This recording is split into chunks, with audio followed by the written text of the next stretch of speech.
Hello hello hello hello hello అందరికీ నమస్కారం. ఎలా ఉన్నారు? బాగున్నారు కదా? మరి ఈ రోజు రచ్చబండకు వచ్చిన సెలబ్రిటీ ఎవరని కదా మీ అనుమానం, డౌటింగ్. నేను తీర్చేస్తాను ఆ డౌటింగ్. మరి మీరేమో ఈ వీడియోకి ఒక లైక్ ఇచ్చి అలాగే మన కేకే న్యూస్ని సబ్స్క్రైబ్ చేసుకునే పనిలో ఉండండి. ఎవరు బాబు? ఓహో, YCP fade out politician Sidiri Appalaraju శానాళ్ళకు మీడియా ముందుకు వచ్చాడు అనే కంటే రాకపోతే వైసీపీ నుంచి వెళ్ళిపోయాడు అనుకుంటారని వచ్చినట్లున్నాడు. ఈయన వెళ్ళిపోయినా అక్కడ తీసుకోవడానికి ఎవరు రెడీగా లేరు కాబట్టి ఉన్న పార్టీలోనే ఏం చేయాలో పాలుపోక ఇలా వచ్చి మీడియా వాళ్ళు మైండ్ తింటున్నాడు. ఇదిగో సిదిరి చీదర పుట్టించకుండా ఓ 4 ముక్కల్లో విషయం తేల్చేవోయ్. మన ఆంధ్ర రాష్ట్ర గౌరవ ఆరోగ్య శాఖ మంత్రిగా సత్యకుమార్ యాదవ్ గారు ఒక బ్రహ్మాండమైనటువంటి ఒక మాట మాట్లాడడం జరిగింది. ఇది ఏ సందర్భంలో మాట్లాడినటువంటి మాట అంటే, గత 3-4 రోజులుగా పులివెందుల మెడికల్ కాలేజీకి సంబంధించి national medical council NMC LOP ఇచ్చిన దరిమిలా మాకు LOP అవసరం లేదు అని చెప్పి ఈ రాష్ట్ర ప్రభుత్వం తిరిగి గవర్నమెంట్ ఆఫ్ ఇండియాకి లేఖ రాసినటువంటి సందర్భంలో సత్యకుమార్ యాదవ్ గారు చెప్పినటువంటి మాట ఏంటంటే, పులివెందుల కాలేజీలో సీట్ల భర్తీకి NMC ఆమోదం విస్మయాన్ని కలిగిస్తోంది. విన్నారా? ఇది పులివెందుల కాలేజీలో సీట్ల భర్తీకి NMC ఆమోదం విస్మయాన్ని కలిగిస్తుందట. ఇదిగో నువ్వేంది ఆరోగ్య శాఖ మంత్రిని బ్రహ్మాండం అని పొగుడుతా ఉన్నావు. ప్రభుత్వం మారింది సిదిరి, పొరపాటును నువ్వు ఇంకా హెల్త్ మినిస్టరు ఆ సైబరాబాద్ మొక్కే అనుకుంటా ఉన్నావా? ఏంది తెగ పొగుడుతూ పొర్లు దండాలెడతా ఉన్నావు? ఓహో, మొత్తానికి మంత్రి పేరు గూగుల్ చేసుకుని చూసావా? మంచిది. పులివెందుల కాలేజీలో ఫెసిలిటీస్ లేకుండా మెడికల్ సీట్లు పెంచి ఉపయోగం ఏముంటుంది? రేపటి రోజున అక్కడ మెడిసిన్ చదివిన వాళ్ళు నీలా పని పాట లేకుండా గోల్డ్ గిలుకోవాలి అన్నట్టు ఓడిపోయాక క్లినిక్కి వెళ్తున్నావా?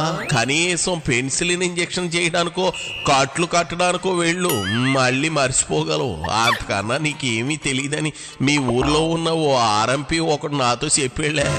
నీకంటే RMPలే బెటర్ అంట కదా. ఇదిగో ఇది నేననే మాట కాదు అబ్బాయో, బయట టాకు. నాకు తెలిసి భారతదేశ చరిత్రలోనే ever in the history of independent ఇండియాలో ఇంత గొప్ప స్టేట్మెంట్ ఇచ్చినటువంటి ఆరోగ్య శాఖ మంత్రి ఏ రాష్ట్రంలో కూడా ఉండరని నేను అభిప్రాయపడతాను. ఉంటారా ఎక్కడైనా? బహుశా బ్రిటిష్ కాలంలో కూడా ఇంగ్లీష్ వాళ్ళు మనల్ని పరిపాలిస్తున్నప్పుడు ఈ సంస్థానాలు ఇవన్నీ ఉన్న సమయంలో కూడా ఇంత చెత్త స్టేట్మెంటు ఏ మంత్రి కూడా ఇచ్చుండి ఉండడని నేనైతే అభిప్రాయపడతా ఉన్నాను. ఏంది ఇది? నాకు అర్థం కాదు. మీ అంబటికేమో పోలవరం అర్థం కాదు, మీ జగన్కేమో పాలన ఎలా చెయ్యాలో అర్థం కాదు, మీ రోజాకేమో బౌలింగ్ రాదు, ఆ సెల్వమణికేమో బ్యాటింగ్ వచ్చో రాదో నాకైతే తెలియదు. నీకు మెడిసిన్ చదవాలి అంటే ఏమేమి ఉండాలి, కనీస సౌకర్యాలు ఏమి ఉండాలో తెలియదు, ఆ సబ్జెక్ట్ అర్థం కాదు. ఇది మీ బ్రతుకు. సరే, నీకున్న డౌట్లేంటో అడుగు సిదిరి. సిగ్గుపడమాకు, అడుగు. ఏం కాదు, నేనున్నాను, అడుగు. నీ డౌట్ ఏంటి? ఏమండి, నాకు ఒక డౌట్ అండి. ప్రభుత్వ రంగంలో మనకి అదనంగా మెడికల్ సీట్లు వస్తుంటే ఏదైనా ప్రభుత్వం వద్దంటదా? దేశంలో ఏ రాష్ట్రమైనా అలాంటి స్టేట్ గవర్నమెంట్ ఉన్నదా? మాకు వద్దు, మాకు మెడికల్ సీట్లు వద్దు మాకు అన్నటువంటి స్టేట్ గవర్నమెంట్ ఎక్కడైనా ఉన్నదా ఈ దేశంలో? Except Andhra Pradesh under the ruling of Shri Nara Chandrababu Naidu గారు. ఏమండి, ప్రభుత్వాల బాధ్యత ఏంటి? కొత్తగా మెడికల్ కాలేజీ స్థాపించాలా, మెడికల్ సీట్లు పెంచాలా, ఎక్కువ మంది డాక్టర్లని నాణ్యమైనటువంటి మెడికల్ విద్య అందేట్టుగా ప్రోత్సహించాలి. ఇది కదా. కానీ దేశంలో ఎక్కడైనా సరే మాకు మెడికల్ సీట్లు వద్దు, మెడికల్ సీట్లు రద్దు చేయండి అని చెప్పి రాసినటువంటి రాష్ట్రం ఏదైనా ఉంటుందా?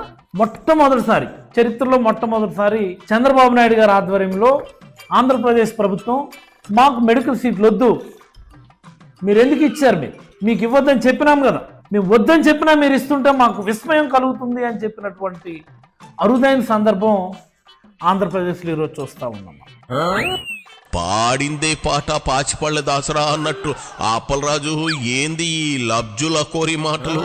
ఓ వైపు నేను చెబుతా ఉన్నా కదా, మెడికల్ ఫీల్డ్ అనేది చాలా జాగ్రత్తతో కూడుకున్న వ్యవహారం. కాస్త అటు ఇటు అయితే వేల ప్రాణాలు డాక్టర్ల చేతిలోనే ఉంటాయి. ఆరాకొరా సౌకర్యాలతో టీచింగ్ స్టాఫ్ లేకుండా సీట్లు పెంచుకుని స్టూడెంట్స్ తో మామా అనిపించడానికి ఇదేం జగన్ రెడ్డి కట్టిన ఉత్తుత్తి ఇల్లు కాదు కదా. వైద్య విద్య అదొక అద్భుతమైన అరుదైన అవకాశం. 4 గోడలు కట్టి 4 పర్మిషన్లు తెచ్చుకుని లాగించేయడానికి ఇదేమి రోజా వేసే టూరింగ్ టాకీస్ స్టెప్పులు కాదు. వైద్యం ప్రాణాలతో చెలగాటం ఆడటం మంచిదా, లేదంటే అన్ని సౌకర్యాలు వచ్చాకే క్లాసులు మొదలు పెట్టడం మంచిదా? నువ్వు మెడికోలా మాట్లాడు, సైకోలా కాదు సుమి. కాలేజీల్లో ఇన్ఫ్రాస్ట్రక్చర్ పెంచుకోండి అని, ఫెసిలిటీస్ ఇంప్రూవ్ చేసుకోండి అని చెప్పి కేంద్ర ప్రభుత్వం త్రూ ఇట్స్ ఎన్ఎంసి ఉదారంగా స్పందించి టైం ఇచ్చి ఎల్ఓపి ఇచ్చి మీరు అండర్టేకింగ్ లెటర్ ఇవ్వండి చాలు మేము మీకు సీట్లు ఇస్తాము అంటే మాకు వద్దు అన్నటువంటి ఘనత చంద్రబాబు నాయుడు గారికే దక్కింది. నిజానికి ఇది ఆలోచించాల్సినటువంటి సందర్భం. ఈ రాష్ట్రంలో ఉన్న మేధావులు కానీ, ఈ రాష్ట్రంలో ఉన్నటువంటి విద్యావంతులు కానీ, ఈ రాష్ట్రంలో ఉన్నటువంటి విద్యార్థి లోకం కానీ, మరీ ముఖ్యంగా మా పిల్లోడు ఏదో చదువుకొని ఎంబీబీఎస్ ఎండిఓ చదువుకొని మంచి డాక్టర్ అయి స్థిరపడి ప్రజలకు సేవ చేయగలిగేటటువంటి అవకాశం రావాలని చెప్పి కొన్ని లక్షల కోట్ల మంది పేరెంట్స్ కలలు కంటూ ఉంటారు. వాళ్ళందరూ కూడా ఆలోచించాల. నువ్వు ఇప్పుడు పాయింట్కి వచ్చావు. ఇన్ఫ్రాస్ట్రక్చర్ లేకుండా ఎట్టా సీట్లు పెంచుతారు చెప్పు? ఇది ఎవరికి నష్టం? విద్యార్థులకు, తద్వారా వారితో వైద్యం చేయించుకునే సామాన్యులకు నష్టం. అంచేత మీలా సైకోల్లా కాకుండా విద్వత్తుతో ఆలోచించుతారు కాబట్టి ఊరకే ఇస్తామన్న సీట్లు వద్దంటున్నారు. మీకు లెక్కలే కావాలి కానీ బాబు గారికి లెక్కలు పక్కగా ఉండాలి. అది మీకు ఆయనకి తేడా. సర్లే కానీ ఇదిగో ఏటి ముఖం ఉబ్బిపోయింది, కాళ్ళ కింద క్యారీ బ్యాగులు మా బాగా తనుకొచ్చేసి వాటం దెబ్బతో రోజు సీప్ లెక్కర్ తాగేస్తున్నావా?